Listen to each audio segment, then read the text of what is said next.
떡국 잘 드셨나요? 예전에 저희가 어릴 때 떡국 먹으면 한 살을 더했어요. 그죠? 한 살을 얹어지니까 무겁죠, 인생이. 그죠? 예, 지금은 이제 나이를 만으로 바꿨죠. 그래서 생일이 지나야 이제 한 살이 됩니다. 오늘 말씀 마태복음 15장 2, 3절 전통에 대해서 좀 여러분과 나누고 싶었어요. 전통이 진리가 되지 않게 하라. 우리 조상 조선시대에 선교사들이 들어오고 복음을 전해준 후에 기독교를 개종하는 사람들이 참 많았다고 얘기합니다. 그런데 그들이 기독교를 개종하고 한 일이 하나가 참 특이한 일이 상투를 잘라버리는 일이 있었어요.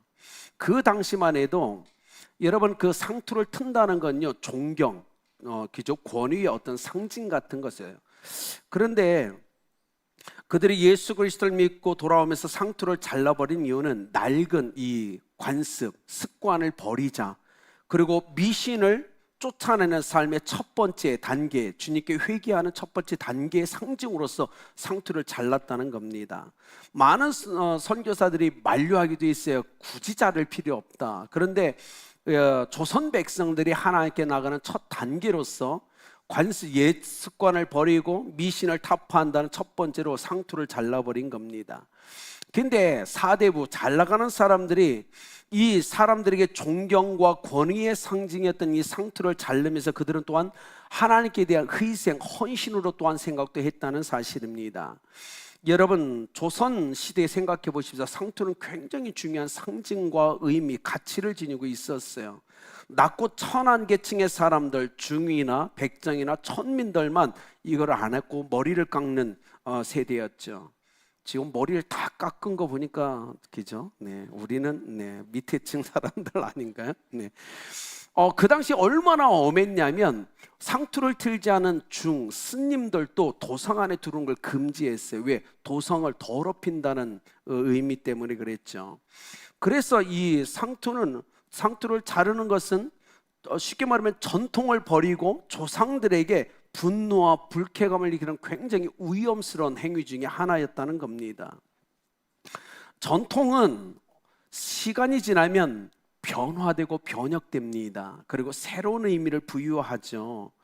요즘 젊은이들, 우리 MZ세대들한테 한번 물어보십시오. 할머니, 할아버지, 엄마, 아빠의 전통 너는 어떻게 생각하냐 하면 지금 젊은이들은 전부 고리타분한 거예요. 그거 막 얘기하고요. 너무 보수적이에요. 우리한테 전혀 도움이 안 됩니다. 이런 얘기를 너무 쉽게 한다는 사실입니다. 그러나 전통이라는 걸 잘 보면 좋은 전통이 참 많다는 겁니다. 이 설 전통 얼마나 좋습니까? 지금 의미가 많이 바뀌었죠. 이제는 휴일이란 개념으로 바뀌면서 어찌요? 전부 여행을 가죠. 근데 다시 돌아오는 것도 필요한 것 같아요. 설에 대한 분명한 의미와 가치를 기억하고 지켜낼 수 있도록 도와주는 건 바로 우리가 해야 될 일이 아닌가라는 생각을 해봅니다. 어쨌든 보면 이 역사 속에서 누군가는 전통이란 것을 없애버리자, 무너뜨리자, 폐하자라는 사람이 일어났고, 어떤 사람들은 아니다, 전통을 좀 더 변혁시키자, 새롭게 만들어보자라는 사람들이 또 일어났고, 어떤 사람들은 그 전통에 손을 대지 못하게 지켜내려고 엄청난 갈등이 일어났다는 사실입니다. 예수님이 탄생하신 후에 예수님도 변함없이 전통과 싸우셔야 됐던 분 중에 한 분이셨죠. 오늘 성경 우리가 읽은 대로 장로들의 전통과 주님의 메시지가 항상 부딪혔습니다. 어떻게 해야 될까요? 전통, 헬라어로는요 파라도시스, 넘겨주다, 전해주다라는 거예요. 전통은 넘겨주고 전해줄 때 의미가 있습니다. 이것은요 파라디도미라는 단어에서 유래가 된 거예요. 전통은 끊임없이 다른 세대, 다음 세대에게 전해주고 넘겨주어야 될 건데 어떻게 넘겨줄 거냐라는 건 우리의 숙제입니다. 어떤 가치와 의미와 형식을 만들어서 잘 전해줄지, 아니면 우리 시대에 필요했던 전통이 다음 세대에 필요치 않다면 언제든 그 전통을 버릴 수 있는 자세까지도 우리는 있어야 된다는 사실을 꼭 기억해야 돼요. 한번 성경으로 가서 예를 들어볼게요. 열왕기하 18장 4절은 이렇게 기록하고 있어요.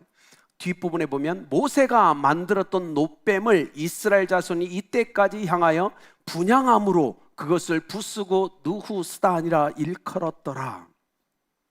자, 이스라엘 백성이 애굽에서 하나님의 구원을 받습니다. 가나안 땅에 들어가기 바로 전, 즉 애굽에서 나온 지 38년 됐을 때 일이 터집니다. 이스라엘 백성이 하나님께 불평하고 원망하기 시작합니다. 주님이 불뱀을 보면서 그걸 물린 사람, 여러분 불뱀이라니까 막 불이 붙은 뱀 생각하면 안 돼요. 독이 그만큼 무섭다라는 의미입니다. 그잖아요. 독이 물리면 뜨겁다는 걸 그렇게 한 거예요. 그러니까 독이 굉장히 강한 뱀들을 보내서 이스라엘 백성을 물어서 죽이기 시작합니다. 그때 하나님이 어떡하죠? 모세의 중보를 듣고서 노뱀을 만들어 높이 달고 그것을 들어서 쳐다보는 사람이 치유와 구원의 은혜를 경험하게 되죠. 그런데요, 사건은 이렇습니다. 문제는 뭐냐면 그 일이 일어났는데 누군가가 갑자기 와서 저 노뱀을 가지고 가나안 땅에 들어갑시다라고 얘기하기 시작했어요. 그래서 어떻게 했냐면 노뱀을 그래? 그럼 가지고 가지. 노뱀을 가지고 가나안 땅에 들어가는 것까지는 문제가 없었어요.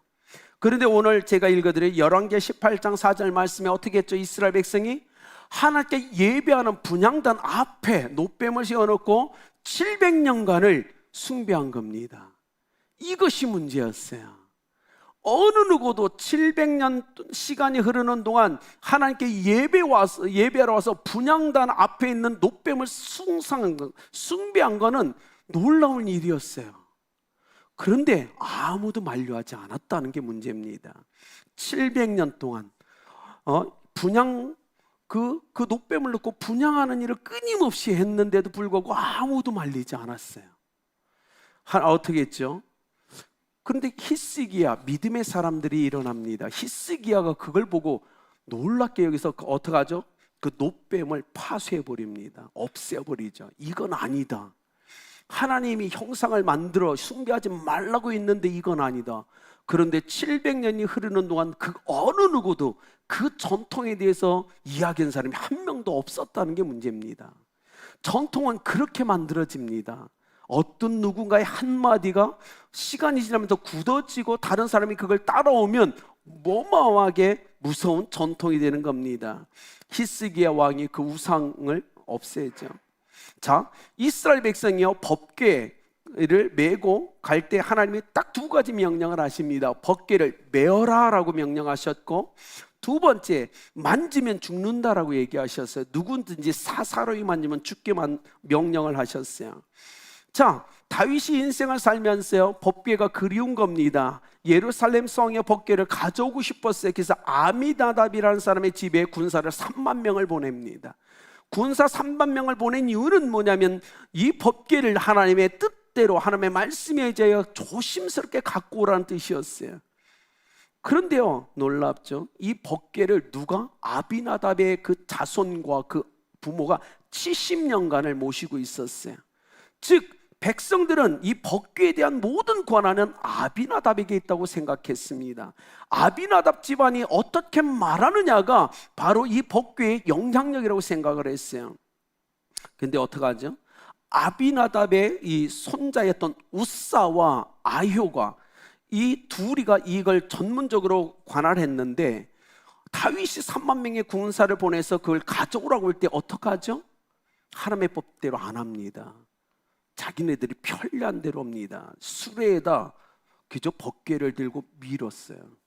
하나님의 말씀은 뭐라고 했죠? 매라고 얘기했어요. 이게 문제예요. 70년간 자기 집안에 있었다고 내 거라는 생각을 한 겁니다. 내가 말하는 게 답이라고 법칙이라고 생각했던 겁니다. 하나님의 말씀을 폐하는 역사가 이 아미나답 가정 가운데 있었죠. 사무엘 시대에 20년, 사울왕 시대에 40년, 다윗 시대에 10년, 이 세대를 거치면서 70년간을 가지고 있던 아비나답의 이 권세는요 백성이 건들 수 없는 권세였어요. 그래서 수레에 법궤를 쓸 때 아무도 한 말도 못했다는 거예요. 하나님의 말씀 앞에서 아무도 얘기 안 합니다. 그러다 어떡하죠? 소가 움직이다 뻘쩍 뛰니까 우사가 어떡하죠? 팍 눌러버렸어요. 그러자 하나님이 어떡하죠? 진노해서 쳐서 죽여버리죠. 우리는 이해가 안 가요. 이게 왜 그럴까? 그런데요, 놀라운 건 사무엘사 6장 8절에 이렇게 기록되어 있어요. 다윗이 분하여 다윗이 화가 난 겁니다. 다윗이 분하여 그곳을 베레스 우사라 부르니 그 이름이 오늘까지 이르니라. 왜요? 왜 다윗이 분노했죠? 분노하면서 그 베레스 우사라는 이름을 지었죠. 왜냐하면 3만 명의 군사가 갖고 그 있잖아요, 법궤를 하나님의 말씀에 의지하여 옮겨야 되는데 그들이 수레에 실을 때 아무도 한마디도 안 했다는 거예요. 그래서 화가 난 거예요. 하나님의 말씀대로 이것을 옮겨야 되는데 아비나답의 집안이 법이 돼서 그들의 말이 전통이 돼서 한마디도 안 하고 있는 백성을 향하여 지금 다윗이 분노한 겁니다. 얼마나, 그리고 또 누구죠? 우사 때문에 분노한 거예요. 감히 하나님의 말씀하셨음에도 불구하고 자기네들이 편리한 대로 법궤를 만져 분노한 겁니다. 여러분, 우리는 그렇게 되면 안 되는 거예요. 전통이 진리가 서야 될 자리를 차지하면 안 되는 겁니다. 교회에 기억해야 돼요. 우리의 평생에 하나님의 말씀이 우리의 삶의 우선순위입니다. 하나님의 말씀에 우리는 인생을 걸고 우리가 끊임없이 하나님을 경외함으로써 순종해 가는 게 우리가 해야 될 일이라는 거예요. 아무도 안 했죠. 그러니까 다윗이 너무너무 분노한 겁니다. 하나님의 말씀이 사라졌어요. 아비나답의 집에 한마디가 법이 되는 이 잘못된 전통이 하나님 앞에서 예배자로 살아가는 사람들의 마음을 슬프게 한 겁니다. 신약으로 가볼까요? 사마리아 여인이 등장합니다. 사마리아 여인과 대화를 할 때 요한복음 4장 20절에 이 여인이 이렇게 하죠. 우리 조상들은 이 산에서 예배하였는데 당신들의 말은 예배할 곳이 예루살렘에 있다 하더이다 라고 얘기했어요. 자, 예루살렘에서 예배하는 것, 그리심산, 사마리아의 그리심산에서 예배하는 것은 나쁜 건 아닐 거예요. 그런데 뭔가를 놓쳤어요. 그래서 주님이 얘기합니다. 예배의 본질을 놓치고 그 전통만 고수하지 말라라고 얘기하는 겁니다.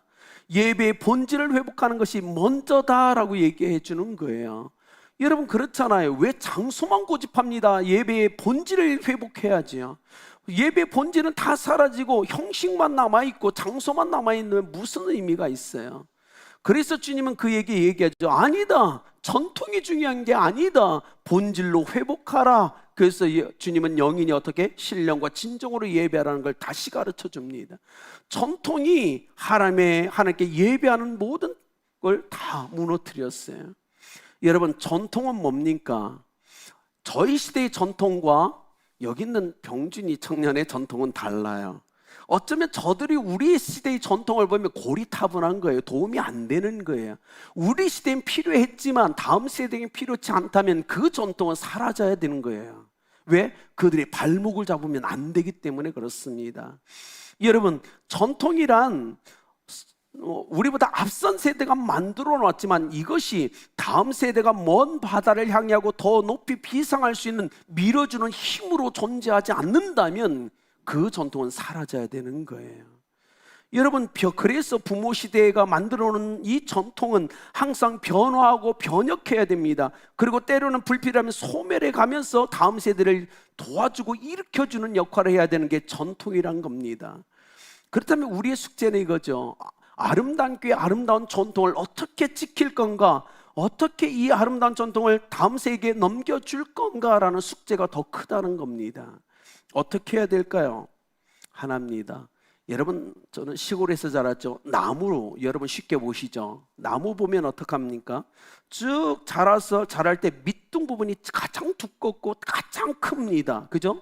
가장 힘이 세죠.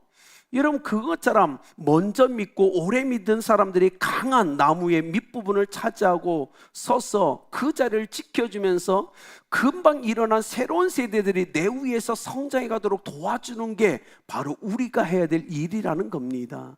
우리가 버텨줘야 되는 겁니다. 비바람이 몰아치고 폭풍이 올 때에도 우리가 밑에 있으니 너희들은 걱정하지 말라, 너희들은 부러지지 않을 거야, 너희들은 다치지 않을 거야, 우리가 밑에서 너희들을 붙잡고 있잖아.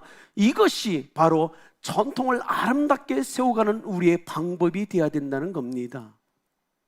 그런데 너무난 건 이 밑둥부지에 가장 굵고 가장 힘이 있는 우리 어른 세대가 다음 세대를 보면서 아이고 철도 안 들었네, 연약하네 하면서 그들이 자라는 걸 방해한다면 그 전통은 사라져야 되는 거예요. 언제나 우리는 다음 세대에 토양을 제공해주는 우리 전 세대가 돼야 된다는 겁니다. 그런데 여러분, 우리는 그대로 지키고 있는지 고민해 봐요. 우리 아름다운 교회만은 우리 전 세대, 어른 세대가 바로 나무의 밑둥 부분, 가장 굵고 가장 힘 있는 그 부분에서 항상 써서 다음 세대가 치고 올라갈 수 있는 토양이 되어 주시길 예수님의 이름으로 축복합니다. 그래야 모든 가정도, 그래야 교회도, 이 사회도 건강해질 수 있는 거예요. 그런데 사회를 보면 엉뚱맞게 가죠. 젊은 세대를 통하여 끊임없이 비판만 하고 있습니다. 아니요, 그러니까 지금 나라가 살 수 없는 거예요. 여러분, 오늘 성경에 딱 두 가지 문제를 거두려 합니다. 고르반이라는 것과 손 씻는 전통에 대해서 주님과 그들 사이에 놓여 있습니다. 여러분, 어떻게 해야 될까요? 손 씻는 규례를 먼저 볼까요? 구약성에 가서 보면 손 씻는 규례는 하나님께 예배할 때 제사장들에게 준 규례였어요. 일반 백성에게 준 규례가 아니었습니다. 제사장이 백성을 중보하면서 하나님 앞에 제사를 드릴 때 먼저 물두멍에서 깨끗하게 씻어야 됐어요. 그건 제사장의 몫이었지 백성의 몫이 아니었어요. 근데 시간이 지나면서 토라, 이 성경을 해석했던 토라 같은 것들 보면 백성들의 규례로 확대되어 갑니다. 그 전통이 생겨난 거예요. 근데 이것이 참 안 좋았어요. 왜냐면요, 마가복음 7장 3, 4절에도 보면 음식 먹을 때 씻어야 되고 시장에서 돌아온 후에 물을 뿌리고 잔과 주발과 녹그릇을, 즉 이거는 위생에 대한 규례예요. 위생이에요. 건강을 위해서 그 삶을 하라고. 근데요, 사람들이, 이 종교 지도자들이 백성을 보면서 그렇게 하지 않는 사람들을 정죄하고 비판하면서 심판하는 도구로 전락된 거예요. 손 씻는 규례가. 아니죠. 하나님이 손 씻는 규례를 주신 건 우리의 건강을 위해서예요. 그런데 그걸 안 지킨다고 전 세대 종교 지도자들이 이스라엘 백성을 판단하고 심판하고 정죄했어요. 잘못된 거예요. 여러분, 교회가 왜 규약을 세웁니까? 교회가 규약을 세우는 건 교회를 건강하게 세우기 위함이지 누군가를 벌하거나 심판하기 위한 게 아니라고요. 그러니까 이 시대도 제가 얘기했지만 이 시대의 헌법, 그리고 작은 법들이 있죠. 법들을 세우는 이거는 백성을 지키고 보호하며 행복하기 위해서 만든 거예요. 그런데 우리는 그걸 너무 쉽게 남용하고 악용하고 있다는 게 문제라는 사실입니다. 즉 이거는 꼭 기억해야 돼요. 주님이 그래서 어떻게 했죠? 씻는 문제와 결론적으로 마태복음 15장 20절에 이렇게 결론 내립니다. 씻지 않은 손으로 먹는 것은 사람을 더럽게 하지 못하느니라. 자, 일반 백성이 손을 씻지 않고 음식을 집어 먹어서 더러워질까요? 백성이요? 아니라고 얘기하는 겁니다. 너희들이 잘못 알고 있어. 백성이 손 씻지 않고 음식을 집어 먹어서 더러워지는 게 아니고 사람 속에서 나오는 것, 그것들이 더러운 거야 라고 얘기해 줘요. 여러분, 그러니까 그들은 잘못 알고 있었던 거예요. 엉뚱한 전통 만들어 놓고 그거 안 지킨다고 백성들을 구박하고 막 판단하고 어렵게 만들었어요. 그런데 주님은 얘기합니다. 그게 아니다. 너희 속에 있는 더러운 것이 더 너희들을 나쁘게 만들지 않느냐라고 얘기해 주는 겁니다. 여러분, 주님이 원한 건 이거죠. 손 씻는 거 그래. 그런데 중요한 건 뭐냐면 너희들 마음이 더럽잖아. 마음이 더러우니까 마음이 온전한 선한 열매를 맺을 수 있겠니라고 얘기하는 거예요. 여러분, 그렇지 않을까요? 주님이 그들에게 너희가 손을 그렇게 열심히 씻는 것처럼 너희 마음도 깨끗하게 해야지라고 지금 교훈하고 있는 거예요. 사랑하는 여러분, 자녀들 학교 갔다 오면 손 안 씻는다고 때리는 부모 있죠. 들어가! 안 그러세요? 화장실 들어가! 그런데 중요한 건 뭐냐면 그거 좋아요. 위생을 위해서 좋은 거예요. 그러나 우리는 크리스찬이잖아요. 먼저 항상 자녀의 마음이 깨끗한지를 먼저 보아줘야 하는 겁니다. 부모의 마음이 깨끗한지를 먼저 살펴야 되는 겁니다. 그것이 주님의 뜻이에요. 마음의 변화는 하나도 자기가 노력을 하지 않으면서 백날 손만 씻으면 주님의 뜻을 지금 제대로 알지 못하는 겁니다. 지금 그 얘기를 하고 있었죠. 그래서 마가복음 7장 6절에 이 백성이 입술로는 나를 공경하되 마음은 내게서 멀다라고 얘기했어요. 13절에도 너희가 전한 전통으로 하나님의 말씀을 폐하였다라고 얘기합니다. 이것이 무서운 겁니다. 여러분, 그 다음에 고르반에 대한 문제입니다. 고르반 하나님께 드림이 되었다. 여러분, 이 고르반이 하나님의 말씀을 지금 가로막고 패하고 있어요. 뭐죠? 제5계명이에요. 내 부모를 공경하라라는 거였어요. 여러분, 이거 창세기부터 계속 주신 하나님의 말씀이에요. 내 부모를 공경하라. 그런데요, 이상하게 이스라엘 지도자들이 고르반이란 전통을 만들어냈어요. 고르반이란 전통을 만들어놨고요, 부모를 공경해야 되는데, 연로한 부모를 먹이고 공경해야 되는데 안 하고 있습니다. 부모가 뭐라고 하면요, 고르반 이거 외쳐요. 왜요? 엄마 아빠 나 돈 있는데 이거 하나님께 드리기로 약정한 거야, 그러니까 못 도와줘, 이 얘기하는 겁니다. 아니, 제5계명은 부모를 공경하라고 했는데 전통이 하나님의 말씀을 가로막고 있는 거예요. 주님이 애 같았죠. 여러분, 생각해 보세요. 부모님이 나이가 들어 연로하면 누가 먹여 살려야지? 자식이잖아요. 그게 남은 자의 사명 아닙니까? 건강한 자의 사명이에요. 근데 이스라엘 백성은 엉뚱한 일을 하고 있어요. 연로한 부모를 공경해야 되는데 공경하지 않아요. 하나님께 드림이 됐다고 해서 안 공경해요. 더 심한 건 뭔지 아십니까? 다른 사람에게 100만 원을 꼬아놓은 후에 자기가 돈이 있어요. 100만 원이 갚지 않는 거예요. 그래서 너 돈 있잖아, 갚아 하니까 고르반 이래요. 하나님께 드릴 거야, 나 약속했어, 그러니까 못 갚아. 그러면서요, 사기치기 시작한 거예요. 지도자들이 백성에게 그렇게 가르친 겁니다. 이게 말이 됩니까? 그래서 여러분, 너무 죄송하지만 이슬람권에 가면요, 뭔지 아세요? 여러분이 집 출타했는데 문이 열려있어요. 들어가보니까 싹 없어졌어요. 보니까 이웃집으로 다 이사 간 거예요, 물건이. 그거 내 거에 내놓으라고 하면 그 사람들이 뭐라고 하는지 아십니까? 그거 다 하나님, 다 알라 거라고 딱 얘기해요. 도둑질하는 것이 아니라고 얘기해요. 그러니까 아주 그런 삶을 만들어 놓은 거예요, 전통이. 얼마나 심각합니까? 고르반, 잘못된 전통에 대해서 주님이 얘기합니다. 전통으로 말씀을 폐하지 말라. 하나님의 말씀이 내 부모를 공경하라 했는데 하나님께 드리지도 않고, 그렇다고 부모를 공경한 게 또 아니에요. 구운 다음에 갚지도 않으면서 어떻게 했죠? 지도자들이 전부 착취한 겁니다. 이게 얼마나 큰 죄악입니까? 그래서 예수님이 3절에 전통으로 하나님의 계명을 범한다라고 선포하셨고, 6절에 하나님의 말씀을 폐하는 자라고 선포하셨어요. 정말 나쁘죠. 여러분 기억하십시오. 여러분 자녀, 연로하신 부모를 섬길, 공경할 책임과 사명은 젊은 자녀들에게 있다는 사실을 꼭 기억하셔야 돼요. 저도 말씀을 준비하면서 회개 많이 했어요. 저도 자유롭지 않거든요. 선교사일 때는 외국에 산다고 효도 못하는 인간이 이제 한국 와서 6년 됐는데 목회한다고 제대로 찾아뵙지도 않아요. 저는 고르반은 아니지만 제대로 공경하지 못하는 죄는 있어요. 그래서 너무 가슴이 아픈 거예요. 설교 준비하면서 하나님, 제가 그놈입니다. 그놈이에요. 설 명절에 새벽 예배 인도한다고 안 찾아뵙고요. 그래서 설교 준비하면서 하나님께 질문했어요. 하나님, 내년부터는 아름답게 설 기간 동안 새벽 예배를 멈추도록 어떻게 생각하세요? 이해해 주실 거죠? 부모를 공경하라며요. 그러면 멈춰주세요. 저도 문 닫고 좀 부모님 얼굴 뵈야 되는 거 아닙니까? 선포할 수도 있어요. 네. 그런 마음이 들어요. 정말 왜 성경은 부모를 공경하라고 했는데 나는 하고 있는가? 어쩌면 전통이, 알게 모르게 만들어진 전통이 우리를 다 가로막고 있어요. 왜 명절에 목회자는 부모님을 찾아뵈면 안 되죠? 왜 모든 교회를 지켜야 돼요? 누가 만든 전통입니까?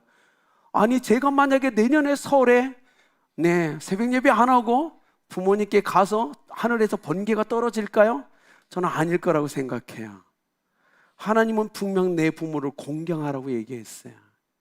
우리는 지켜야 됩니다. 보이지 않는 전통이 가로막고 있는 모든 것들을 분별해낼 수 있어야 되고, 그것이 하나님의 말씀보다 앞서 있다면 그것을 전부 치워놔야 됩니다. 여러분, 그걸 주님은 원하세요. 그러니 오늘 이곳에 젊은 우리 자녀들은 부모님을 공경하시길 예수님의 이름으로 축복합니다. 그건 정말 중요한 거예요. 우리가 지켜내야 될 거예요. 자, 예수님을 봅시다. 우리의 모든 죄를 짊어지고 슬픔과 고통 가운데 주님은 골고다를 향해서 걸으시고 그 꼭대기 십자가에 못 박여서 그 보혈을 흘리실 때 그 눈에 어머니가 들어옵니다. 육신의 모친이었던 마리아를 그러니까 가슴에 맺는 거예요. 이제 내가 떠나면 저 어머니를 누가 모실 수 있지? 이젠 연로해서 인생을 살아가는 저 어머니를 나는 어떻게 해야 되는가? 그래서 요한복음 19장 27절에 옆에 있던 그 밑에 있던 요한을 향하여 보라 내 어머니라. 요한아 이제는 너의 어머니로 좀 공경해다오 부탁을 드리죠. 예수님의 십자가에서 죽으시는 마지막 순간까지 공경이란 이 단어에 최선을 다하셨어요. 왜? 그것은 하나님의 말씀이기 때문에 그런 거예요. 사명자로 사명을 다하시면서도 그 마지막 순간 어머니를 챙겼던 예수님의 모습은 이 시대의 목회자들의 모습이고 우리 성도들의 모습이 되어야 된다는 겁니다. 그거보다 앞서면 안 되는 거예요. 설날 부모님을 찾아뵙고 용돈을 드리고 맛있는 식사를 함께하며 어머니 얼굴에 미소, 아버님 얼굴에 미소를 한번 지게 하는 것, 그것을 통해서 하나님의 영광을 받으신다는 사실을 기억하십시오. 우리가 그렇게 섬기는 모습을 볼 때 하나님은 기뻐하시고 즐거워하신다는 사실을 꼭 기억하셔야 돼요. 그래서 원합니다.